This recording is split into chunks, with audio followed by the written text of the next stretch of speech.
자다라는 제목으로 히브리서 4장 15절 말씀을 통해서 하나님이 주시는 교훈을 여러분과 함께 나누고자 합니다. 히브리서 4장 15절의 말씀,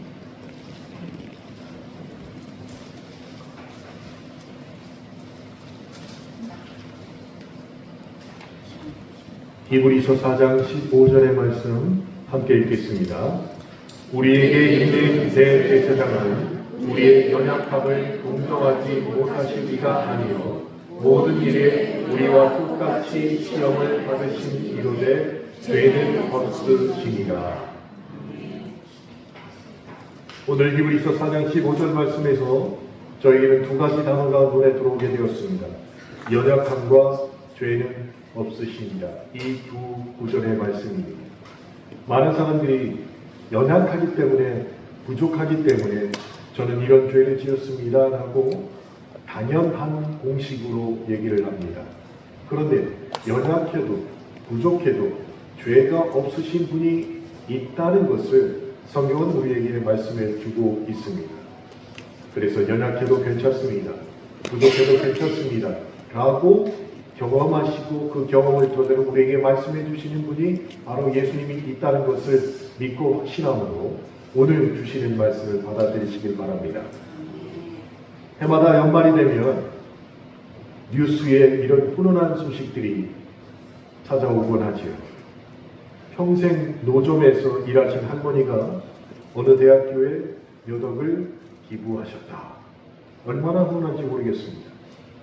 시장에서 생선을 팔아서 모은 전 재산을 또한 시청에 기부했다라는 소식도 있습니다. 어떤 분은 수십 년째 동사무소 앞에다가 자신이 모은 돈을 A4지 박스에 갖다가 담아놓고 가십니다.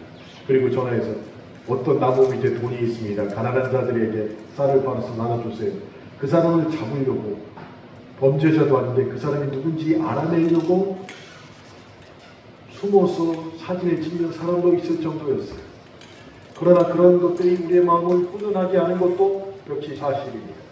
메마른 가슴을 뭉클하게 하는 것도 사실이라는 것이죠. 그런데 그분들은 그렇게 어렵게 번 돈을 왜 자신을 위해서 쓰지 않고 남을 위해서 내놓으셨을까요? 도대체 그 이유가 무엇이냐는 것입니다. 그런데 그 이유는 오히려 간단해 보입니다. 당신들이 그렇게 어렵게 살았다는 것을 알기 때문입니다. 내가 어렵게 산 것을 경험하고 알기 때문에 어려운 사람들의 형편을 너무나도 잘 안다는 것입니다. 그래서 전 재산에 가까운 돈을 내놓는 분들이 있다는 것이에요. 그렇게 생각해보면 연약함과 부족함은 사명의 원동력이 될 수 있다는 것을 우리는 인정할 수밖에 없다는 것입니다. 그분이 연약하지 않고 그분이 부족함이 없는데 살았다면 그렇게 할 수 없지요. 그러나 그가 경험한 연약함과 부족함 때문에 그런 사명의 원동력이 그에게 있었다는 것입니다. 나의 부족함 때문에, 나의 연약함 때문에 다른 사람의 부족함과 연약함을 넉넉히 이해하는 넓은 품이 그에게 자리 잡혔다는 것입니다. 그러므로 연약함과 부족함의 긍정적인 측면이 존재한다는 것을 우리는 오늘 히브리서 말씀을 통해서 반드시 기억해야 할 것입니다. 그러므로 부족함과 연약함은 어찌 보면 사명을 잉태하는 인큐베이터가 된다는 것이에요. 오늘 나에게 부족하고 연약한 것이 무엇이 있는지 한번 돌아보시기 바랍니다. 그리고 그렇게 연약하고 부족할 때 느끼는 내 감정이 무엇인지를 한번 기록해 보시길 바랍니다. 왜 그러냐면 그런 상처가 무엇인지를 꼼꼼히 기록해 보는 것은 언젠가 나 같은 사람을 만나게 되었을 때 그 사람을 도울 수 있는 근거가 되기 때문입니다. 그러니까 연약하다고 부족하다고 불평할 게 아니라 이렇게 연약하고 부족할 때 나에게 진짜 필요한 것이 무엇인가를 한번 기록해 보라는 것이. 1941년 영국 해로 고등학교 졸업식에 윈스턴 처칠 수상이 연설자로 초청을 받게 되었습니다. 그런데 그때 했던 연설이 지금도 회자되는 아주 유명한 연설이 되었습니다. 여러분이 아실지 모르겠지만 영국의 수상이었던 윈스턴 처칠은 극심한 말 더듬이였습니다. 말을 한 번에 못해요. 하고 극심할 정도로 말 더듬이었습니다. 그것을 본인이 알기 때문에 어떻게든 대중 앞에 쓸 때 말 더듬이처럼 보이지 않으려고 수많은 노력을 했습니다. 그런데 그 당시 상황이 어땠습니까? 2차 세계대전으로 인해서 독일군과 연합군의 팽팽한 긴장 속에서 당시의 세계는 불안과 공포에 떨고 있었습니다. 영국도 예외는 아니었죠.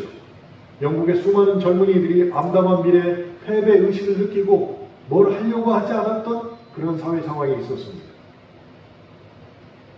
그런 상황에서 말 더듬이었던 영국 수상 윈스턴 처칠이 고등학교에 연설자로 초청을 받게 된 것입니다. 단위에 올라간 윈스턴 처칠 수상이 침묵을 했습니다. 그랬더니 주위가 조용해지고 오히려 처칠을 바라보는 눈길이 모아지기 시작했습니다. 그때 진중한 목소리로 이렇게 연설을 시작했습니다. 젊은이들이여, 절대로 포기하지 마라. 절대로 포기하지 마라. 절대로 포기하지 마라. 이렇게 짧은 연설을 하고 손을 V자로 만들어서 보였습니다. 이게 연설의 전부입니다. 젊은이들이여, 절대로 포기하지 마라. 절대로 포기하지 마라. 절대로 포기하지 마라. 말 더듬이인 것을 알고 있던 사람들이 그 짧은 연설을 들은 다음에 그들의 가슴에 깊이 각인된 내용이 그가 말한 연설의 내용이 아니라 윈스턴 처칠이 산 삶이 그들의 가슴에 깊이 각인된 것입니다. 말 더듬이였지만 최선을 다해서 말을 고치려고 애썼던 그 모습, 그리고 전쟁 중에 있었지만 어떻게든 조국을 지켜내려는 그 수상의 모습, 그 모습이 그들의 가슴에 각인이 되었습니다. 물론 윈스턴 처칠은 말 더듬이었기 때문에, 그런 부족함이 있었기 때문에, 그런 연약함이 있었기 때문에 짧은 연설을 할 수밖에 없었습니다. 그러나 그 연설을 준비하는 과정에는 철저한 준비와 심오한 판단이 들어 있었던 것입니다. 포기하지 마라. 포기하지 마라. 절대로 포기하지 마라. 그래서 그 짧은 연설이 반세기 이상 사람들의 기억 속에 남게 된 것입니다. 아마도 제 생각입니다만 윈스턴 처칠이 부족하지 않았다면, 윈스턴 처칠이 연약하지 않았다면 그만큼 노력하지 않았을 것입니다. 그랬다면 실수는 하지 않았을지 몰라도 그저 그는 말 잘하는 평범한 사람으로 머물 수도 있었을 것입니다. 그렇지만 그에게는 말을 더듬는 연약함과 부족함이 있었기 때문에 그 아픔을 어떻게든 개선하려는 노력이 동반되는 삶을 철저하게 살았기 때문에 사람들 마음에 그의 삶이 각인될 수 있었던 것입니다. 그러니 기억하십시오. 부족함을 방치하면, 연약함을 방치하면 아픔이 되지만 부족함에, 연약함에 사명을 담으면 하나님에게 놀랍게 쓰임받을 수 있다는 것을 기억해야 한다는 것입니다. 부족함이 사명의 밑거름으로 사용된 성경의 대표적인 인물들이 참 많이 있지만 제가 오늘 주일날 예배 때 요셉에 대해서 말씀을 드렸기 때문에 요셉을 통해서 짧게나마 다시 말씀을 드리려 합니다. 여러분, 요셉만큼 불행한 인생이 또 어디 있겠습니까? 그의 인생 자체가 연약하고 부족함의 연속인 인생이었습니다. 그는 어릴 적부터 어머니가 없었습니다. 너무나도 심각한 연약함이고 너무나도 심각한 부족함입니다. 자라면서 형제들로부터 사랑을 받지 못했습니다. 형제의 연약함과 형제의 부족함 속에 그는 늘 살게 되었습니다. 아버지가 쏟아진 비틀어진 사랑의 편에는 오히려 그의 삶을 더 아프게 했습니다. 철이 들 무렵 형제들로부터 인신매매를 당하는 기가 막힌 상황에 부딪히게 됩니다. 그래서 요셉은 노예로 팔려가 애국 군대 장관 보디발의 집에 있게 되었습니다. 다른 말로 하면 자유의 부족함 속에서 살게 된 것입니다. 보디발의 시비를 얻고 가정의 총무가 되지만 보디발 아내의 거짓말로 억울한 능력을 쓰고 다시 감옥에 들어갑니다. 그래서 죄수가 됩니다. 완전한 자유의 박탈을 경험하게 되는 것이죠. 그러나 그의 성실함으로 보디발의 집에서 그랬던 것처럼 감옥 안에서도 감옥 재반 사무를 맡아서 보게 되었습니다. 요셉은 감옥에서 두 사람을 만나게 되죠. 우리가 잘 아는 것처럼 술 맡은 관원장과 떡 맡은 관원장입니다. 제가 나중에 말씀드리겠지만 졸음을 방지하기 위해서 테스트를 한번 해봅시다. 자, 둘 중에 하나는 살고 하나는 죽습니다. 여기서 살아난 사람이 떡 맡은 관원장이다. 여기서 살아남은 사람이 술 맡은 관원장이다. 손 안 든 사람은 그게 뭔 소리요? 술이 뭐고 떡이 뭐요? 하여튼 두 사람을 만나게 됩니다. 그들의 꿈을 해석해주면서 그곳에서 그들과 깊은 관계를 또한 요셉이 맺게 되죠. 나중에 술 맡은 관원장은 복직이 되고 떡 맡은 관원장은 사형을 당하면서 그 이야기는 끝나는 듯 보입니다. 그래서 요셉은 평생 감옥에서 부족함 투성이로 인생을 마감할 수도 있는 상황에 처하게 된 것이죠. 하지만 그때 하나님은 요셉의 모든 연약함과 요셉의 모든 부족함의 경험을 사용하시기로 결심하셨다는 것이 하나님께서. 그리고 바로의 꿈에 나타나셔서 앞으로 애굽에서 일어날 흉년과 풍년에 대한 징조를 보여주시고 요셉을 통해서 그 꿈을 해석하게 하십니다. 요셉은 바로 앞에서 하나님이 주신 은사를 발휘하여서 바로의 꿈을 멋지게 해석합니다. 그리고 총리 대신이라는 범인은 받을 수 없는 놀라운 직책을 받게 되죠. 근데 하지만 문제는 여기서부터 시작입니다. 요셉이 아무리 꿈을 잘 해석하는 사람이라 할지라도 애국이라는 대국을 경영하는 데는 이것은 전혀 다른 차원의 문제가 있었다는 것이에요. 그런데 요셉에게 그 직책이 맡겨진 것입니다. 가정의 총무로 있다가 나라의 총리 대신이 된 것이에요. 그가 할 수 있는 최선의 방법은 굶어 죽어가는 백성을 과연 어떻게 살릴 수 있는가, 여기에 집중해야 합니다. 그때 하나님께서 조금 전에 말씀드린 것처럼 요셉의 연약함과 부족함의 경험을 사용하시기로 결심하셨다고 했잖아요. 그 근거는 이렇습니다. 요셉의 연약하고 요셉의 부족한 시절의 경험들을 하나님이 아셨기에 그것을 사용할 수 있는 장을 하나님이 만들어 주셨다는 것입니다. 요셉은 아무도 몰랐지만 이미 총리 대신의 수업을 알뜰하게 받은 사람이었습니다. 군대 장관 보디발의 집에서 노예로 있으면서 가정 총무가 되었지요. 그것은 어떤 수업을 받은 것이냐? 애국 국방부의 모든 시스템과 경영 방법을 보디발에게 배운 것이에요. 그리고 감옥에 나와서는 당시 애굽의 내무부 장관에 해당하는 떡 맡은 관원장을 관계를 맺고 있었는데, 이건 무엇이냐? 애굽의 살림에 대해서 배웠다는 것이에요. 떡 같은 관원장이 내무부 장관 같은 사람이니까. 또 외무부 장관에 해당하는 술 맡은 관원장을 통해서 애굽을 상대하는 이웃 나라들의 외교에 대해서 배울 수 있게 된 것입니다. 너무나도 연약하고 부족한 감옥 속에서 노예로 있으면서 이미 다른 사람은 알 수 없었으나 그 가운데 주님은 앞길을 내다보시고 그에게 총리 대신의 수업을 시키셨다는 것입니다.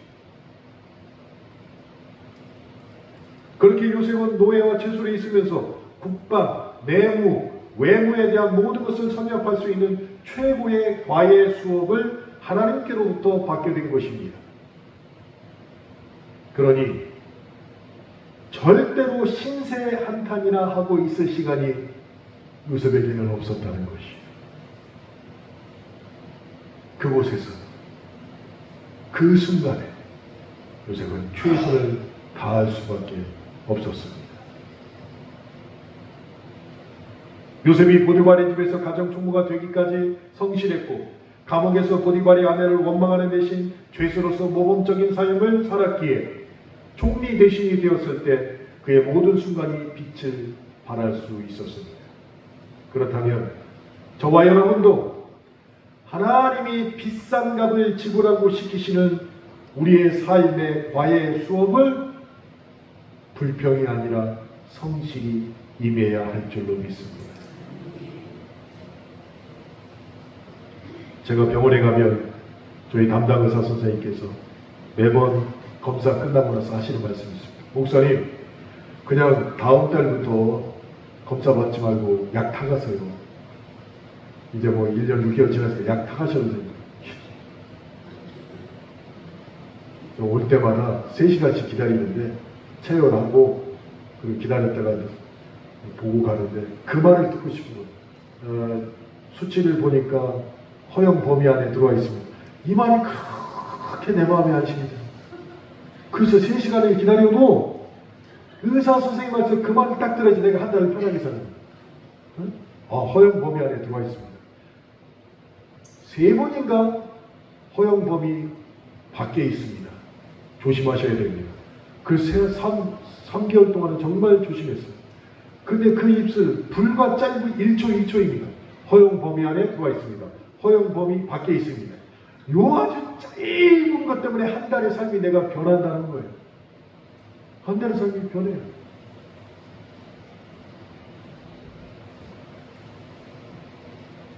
변하긴 하지만 변하지 않는 것은 어떤 말을 들을지라도 내 건강을 위해서 최선의 성실을 다해야 한다는 것이죠.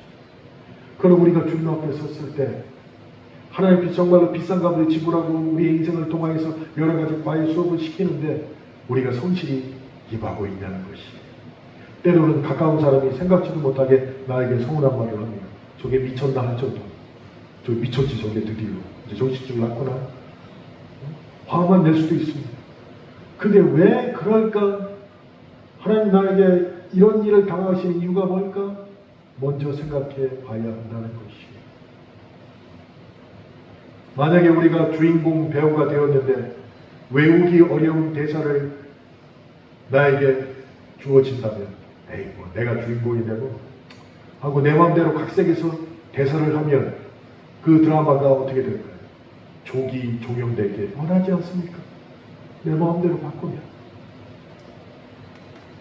하나님이 우리 인생 가운데 쓰고 계시는 요셉 이야기와 같은 드라마가 있는데 거기는 요셉의 주인공이 아니라 내가 주인공이라는 것이. 내가 주인공.